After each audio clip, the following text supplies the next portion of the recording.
बच्चे जो आपको एग्जांपल मैंने सेंड की थी वो ये वाली थी, आप इसको पढ़ लीजिएगा और फिर इसके अकॉर्डिंगली ये देखिए, ये आपका यूर मेथड जो है इसमें आपका टेस्ट मेथड है, ठीक है, जो आपने अभी नया कोई मेथड प्रपोज किया है, और फॉलोइंग वो मेथड जो ऑलरेडी एग्जिस्ट कर रहा है, ठीक है, ये उसके लिए है। तो इसमें सबसे पहले आपने degree of freedom find out करने के लिए ना नंबर ऑफ मेजरमेंट्स को काउंट करना है। अगर आपका मेथड अगर आप देखें 1 2 3 4 5 6 7, तो टोटल मेजरमेंट्स आपके पास 7 है। डिग्री ऑफ फ्रीडम का फार्मूला होता है DF is equal to n-1, total number of observations -1। तो यहाँ पे आपके पास, यानी आपके पास इधर जो आपके पास डिग्री ऑफ फ्रीडम आ जाएगा वो 6 हो जाएगा, और जो स्टैंडर्ड मेथड है वहाँ पे नंबर ऑफ मेजरमेंट्स कितनी है 1 2 3 4 5 and 6, total number of observations are 6, ठीक है, and you have to find the degree of freedom by taking 1 less than the number of observations. तो आपके पास 6 - 1 इज इक्वल टू 5, ठीक है। तो आपके पास जो जहाँ पे आपको सबस्क्रिप्ट 1 नज़र आएगा वहाँ पे डिग्री ऑफ फ्रीडम क्या होगा 6, जहाँ पे सबस्क्रिप्ट 2 नज़र आ रहा है वहाँ पे डिग्री ऑफ फ्रीडम 5 है। अब हमें एफ वैल्यू फाइंड आउट करने के लिए, critical F value find out करने के लिए चाहिए होता है, डिग्री ऑफ फ्रीडम रिक्वायर्ड होता है। तो उसके लिए आप क्या करेंगे, आपको मैंने भी सेंड किया है जी एफ टेबल। अब आप डिग्री ऑफ फ्रीडम को कैसे फाइंड आउट करेंगे, हमारे पास V1, यहाँ से आप रो वाइज आएंगे, जो V1 आपके पास आया था सबस्क्रिप्ट, जब आपके पास 1 है तो यहाँ पे आप जाएंगे, कहाँ तक जाएंगे 6, आपकी वैल्यू क्या थी 6, ठीक है, यहाँ तक आप आए। और फिर आप देखेंगे जी V2 में आपके पास number of degree of freedom कितनी 1 2 3 4 5, तो आप लोग 5 के अलॉन्ग आएंगे, यूँ 5 के अलॉन्ग आए आप यूँ,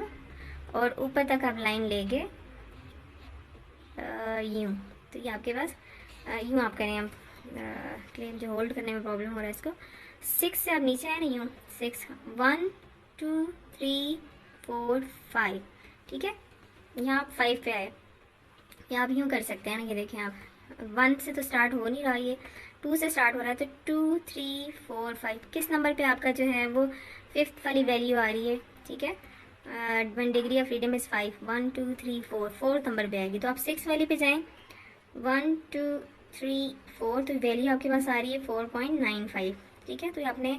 मेथड सीखना है कि आपने कैसे डिग्री ऑफ एफ वैल्यू को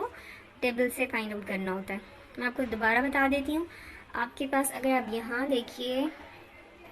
जी, यहाँ पे देखिए S1² ये वेरिएंस जब आप फाइंड कर रहे होते हैं, तो यहाँ पे आप देखिए 7 - 1 number of observations -1 is equal to 6, ठीक है। तो न्यूमरेटर में जो आपकी वैल्यू आ रही है जिसके साथ सबस्क्रिप्ट जो है वो 1 है, ये आपके पास है 6, और फिर आपके पास जो है वो डिनोमिनेटर में सबस्क्रिप्ट 2 के साथ जो वैल्यू आ रही है 6 - 1 इज इक्वल टू 5। आप टेबल में जाएंगे ऐसे और आप V1 के साथ देखेंगे V1, और V1 के 6 नंबर पे चले जाएंगे क्योंकि डिग्री ऑफ फ्रीडम आपके पास वहाँ पे 6 है,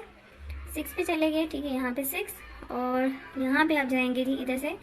5th वैल्यू पे, और 5th वैल्यू के अलॉन्ग आपने ऐसे आना है, 5th वैल्यू के अलॉन्ग ऐसे सीधा ऐसे यूँ, और कहाँ तक आना है आपने 6 तक, 6 तक आप आगे, और आपने यहाँ वैल्यू देखी, क्या वैल्यू है